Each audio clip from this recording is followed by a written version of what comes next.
नमस्कार दोस्तों, स्वागत है आपका अपने चैनल कुमार वन में ऑनलाइन क्लासेस में। आज के इस वीडियो में हिंदी का फास्ट रिवीजन करने वाले, जिसमें हम हिंदी के वन लाइनर क्वेश्चंस करने वाले हैं। ये क्वेश्चंस हमने कल के क्लास में भी किए थे, जिसमें हमने 60 प्लस क्वेश्चंस किए थे। आज इसके हम आगे क्वेश्चंस करने वाले हैं। ये क्वेश्चन सभी एग्जाम के लिए बहुत ही इंपॉर्टेंट आने वाले यूपी टेट, टीजीटी एग्जाम्स के लिए, यूपी टेट के लिए और होने वाले लेखपाल के एग्ज़ाम के लिए और यूपी ट्रिपल एस सी पेट के एग्जाम के लिए बहुत ही इंपॉर्टेंट है। सो वीडियो को लास्ट से जरूर देखें और जिन दोस्तों ने चैनल सब्सक्राइब नहीं किया प्लीज़ चैनल सब्सक्राइब कर लें और बेल आइकन का बटन दबाएं, जिससे आने वाले वीडियो के अपडेट मिलती रहे। आइए शुरू करते हैं। अगर आपको उसके आगे का वीडियो देखना है तो कल हमने इसका वीडियो अपलोड कर दिया है, जिसमें हमने 60 प्लस क्वेश्चन किए थे। आज हम उसके आगे क्वेश्चंस करने वाले हैं। आइए शुरू करते हैं। तो पहला क्वेश्चन है, निमंत्रण के रचनाकार कौन है? तो निशा निमंत्रण के रचनाकार हरबंस राय बच्चन जी हैं। न्यूमिस्मेटिक्स क्या है? तो न्यूमिस्मेटिक्स सिक्कों व धातुओं का अध्ययन किया जाता है। पंच परमेश्वर के रचयिता तो प्रेमचंद है, पंच परमेश्वर के रचयिता है। पंचवटी में कौन सा समास है? तो पंचवटी में द्विगु समास होता है। द्विगु समास की क्या विशेषता है? तो इसमें पहला पद संख्यावाचक विशेषण होता है, इसमें समूह या समाहार का बोध होता है और इसमें शब्द का तीसरा अर्थ नहीं निकलता, उसे द्विगु समास कहते हैं। पद्मावत किसकी रचना है? तो पद्मावत मलिक मोहम्मद जैसी की रचना है। पर हित सरिस धर्म हनहि भाई, पर पीड़ा सब नहीं अधमाई। इस पंक्ति के रचयिता तुलसीदास जी हैं। पल्लव के रचयिता कौन है? तो पल्लव के रचयिता सुमित्रा नंदन पंत हैं। पवित्रता की माप मलिनता है, सुख का आलोचक दुख है, पुण्य की कसौटी पाप है। यह कथन स्कंदगुप्त नाटक में किस पात्र का है? तो स्कंदगुप्त नाटक में ये देवसेना का पात्र है, जिसने स्टेटमेंट दिया कि पवित्रता की माप मलिनता है, सुख का आलोचक दुख है, पुण्य की कसौटी पाप है।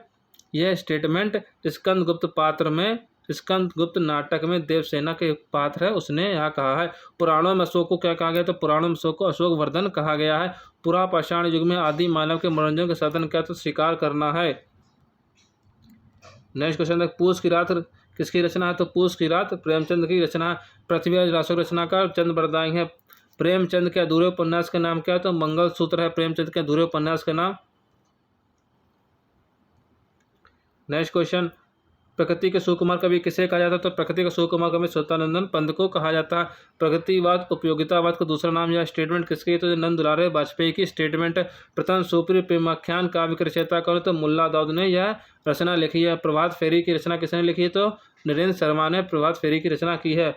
प्रभु जी तुम चंदन हम पानी जाकी, अंग अंग बस समाने, यह रचना किसकी है? तो यह रचना रैदास जी की है। प्राचीन का विलोम क्या हो जाएगा? तो प्राचीन का विलोम अर्वाचीन हो जाएगा। प्राचीन काल में मानव द्वारा किस अनाज का प्रयोग किया जाता था? तो चावल का प्रयोग किया जाता था। प्राचीन भारत में कौन सी लिपि दाईं ओर से बाईं ओर लिखी जाती थी? खरोष्ठी लिपि दाईं ओर से बाईं ओर लिखी जाती थी। प्रादेशिक बोलियों में क्या कह रहा क्वेश्चन? प्रादेशिक बोलियों में ब्रज या मध्य देश की भाषा का आश्रय लेकर एक सामान्य साहित्यिक भाषा स्वीकृत हुई, जिसे चरणों में नाम दिया गया, तो पिंगल भाषा दिया गया है। प्रेम पचीसी के रचनाकार प्रेमचंद जी प्रेम पचीसी के रचनाकार हैं। प्रेम लक्ष्मणा भक्ति को किस भक्ति शाखा ने अपनी साधना का मुख्य आधार माना? तो कृष्ण भक्ति शाखा ने भक्ति शाखा को अपना मुख्य आधार माना है। प्रेमचंद के अधूरे उपन्यास का नाम क्या है? तो मंगल सूत्र है। प्रेम सागर के लेखक का नाम क्या है? तो प्रेम सागर के लेखक है लल्लू लाल जी हैं। बहुत बार पूछा जाता है ये प्रेम सागर के रचनाकार कौन है? तो लल्लू लाल जी हैं। बांगरू बोली का किस बोली के निकट संबंध है? तो खड़ी बोली का संबंध है।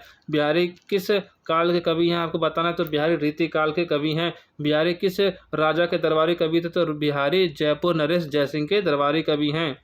बुंदेले हर बोलो के मुँह से हमने सुनी कहानी थी, खूब लड़ी मर्दानी वो तो झांसी वाली रानी थी। इस पंक्ति की रचना किसने की है? तो इस पंक्ति की रचना सुभद्रा कुमारी चौहान ने की है।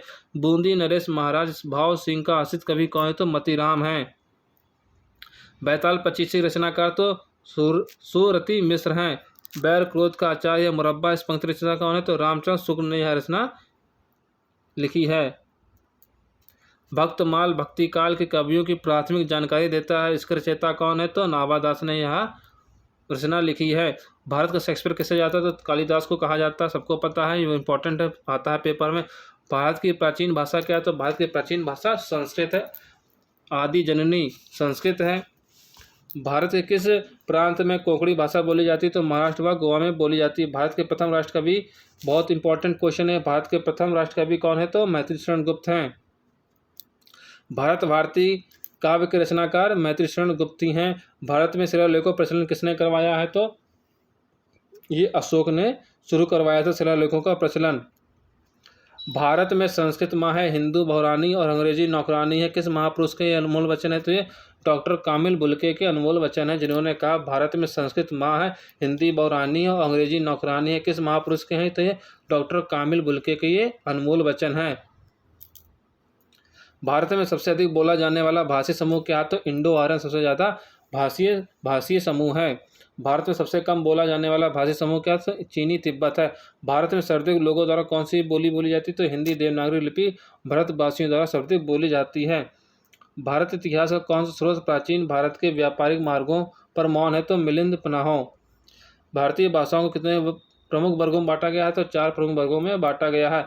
भारतीय भाषाओं में कौन सी भाषा दृढ़ भाषा की उत्पत्ति नहीं है? तो मराठी है, जो एक ऐसी भाषा जिसकी उत्पत्ति द्रविड़ भाषा से नहीं हुई है। भारतीय संविधान में हिंदी को क्या कहा गया है? तो राजभाषा हिंदी कहा गया है। भारतेंदुकृत भारत दुर्दशा किस साहित्य रूप का हिस्सा? तो नाट्य साहित्य का हिस्सा है। भाषा के संबंध में हिंदी शब्द का प्रयोग सर्वप्रथम किसने किया? तो अमीर खुसरो ने किया है। भिक्षु कविता रचयिता कौन है? तो निराला जी भिक्षु कविता के रचयिता हैं। भीमबेटका किसके लिए प्रसिद्ध है? तो भीमबेटका गुफाओं के शैल चित्रों के लिए प्रसिद्ध है। भूषण का कौन सा लक्षण ग्रंथ है? तो शिवराज भूषण है उनका। भूषण किस रस के कवि है? तो भूषण वीर रस के कवि हैं। भूषण की कविता का प्रधान